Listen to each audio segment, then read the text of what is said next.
pwede nating makontrol ang overthinking. Ang first important step dyan is to acknowledge na nangyayari to. Isulat nyo. Ano ba ang initial trigger ng overthinking nyo?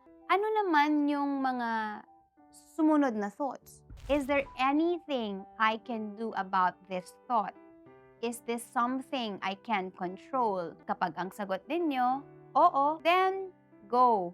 Do it. Pero, pag ang sagot mo ay, no, I can't do anything about it, then please, let it go. Huwag nyo nang hayaan na maging burden nyo ang isang bagay na hindi mo naman makokontrol or mababago. Maybe it's just noise. And maybe the only thing you can change is how you react or how you respond to it. And making space for other things in your life is the most ideal reaction. Hindi ito ganon kadali para sa ating lahat. Doable, but it's not easy. Pero remember, ang kagandahan naman is hindi siya imposible.